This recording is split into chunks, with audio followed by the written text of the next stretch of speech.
Hello, welcome to Challenge 8. I hope you're having a wonderful day wherever you are in the world. So let's take a look at this. What's different about this object compared to the others is that we have fillets at the corner. And in this challenge, I'm going to show how you can put fillets in your object. You've guessed it. Which side do I start on?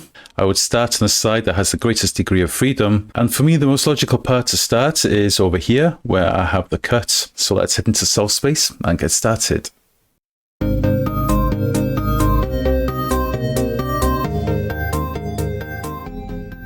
Before I start sketching, there is one thing I need to check, and that is we have 3 decimal places in our measurements.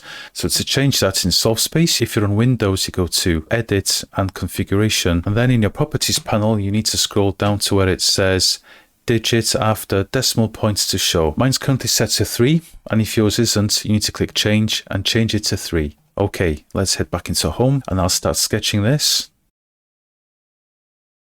I can now constrain the lines to be vertical and horizontal.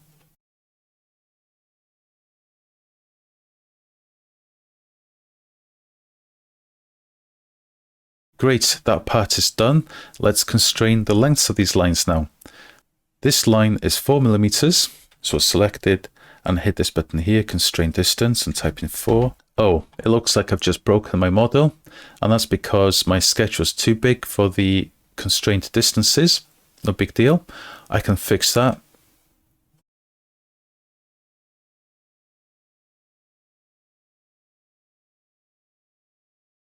And that's the rough sketch that we did before. I'll move it closer to the origin, and that's in case I need to use it as a possible point of reference. This one is 0.625. I like to put these measurements outside of the shape.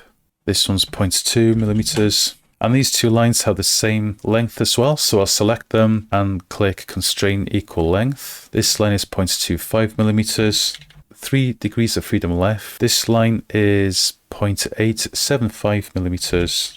We've got 2 degrees of freedom left, and that's because we can move the whole sketch in the plane. So to anchor it, I'll select this point and constrain point on point. That looks okay. Now with 0 degrees of freedom, we can extrude the model by clicking here, and I'll give it a depth of 3 millimeters.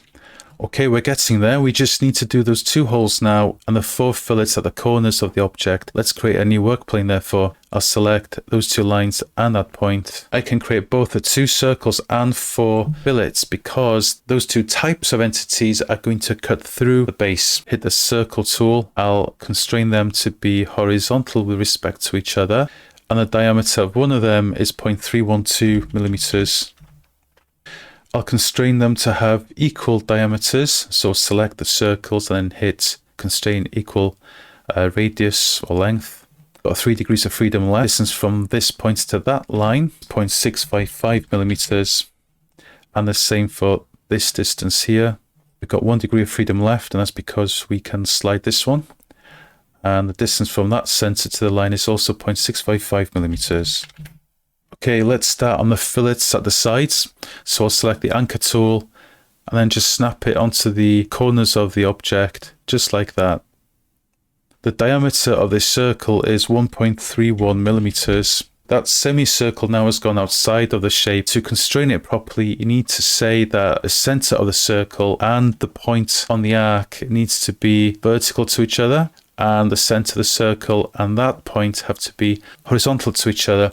And notice that the center of the fillet circle is now at the center of this circle. And just to show you that, I click here and draw another circle going out. That's how the fillets are actually made. Let's close the contour now. Now we need to do 3 more of these.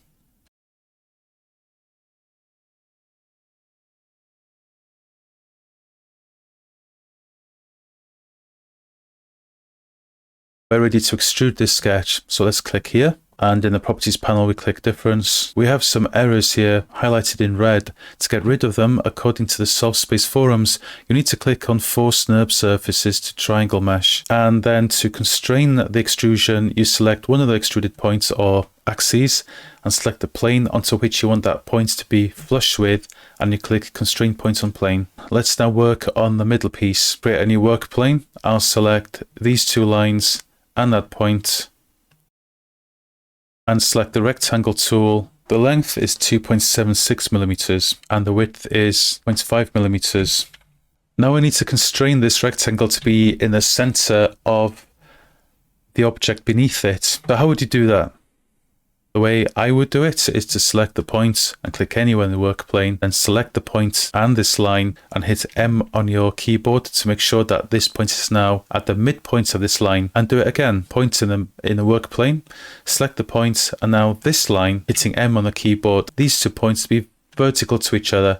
And what we've done by doing that is making sure that the center that goes through this rectangle is halfway along the base. With 1 degree of freedom left, we need to constrain the distances between these 2 points.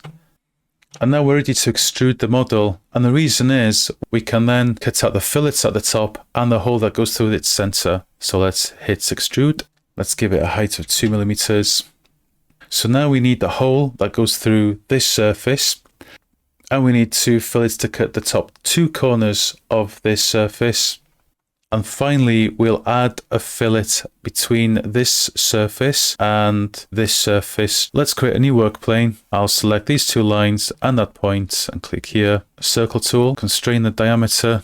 The distance between the center of that circle and the outer line is 1.25 millimeters. And from the circle to the top here is 1 millimeters. I'll select the arc tool again and snap it on the 2 outer sides. Constrain the arc to have a diameter of 1 millimeters. Constrain the relative positions between the center and the outer points of the arc to be both vertical and horizontal. And now I can complete the contour and do the same thing now on the other side.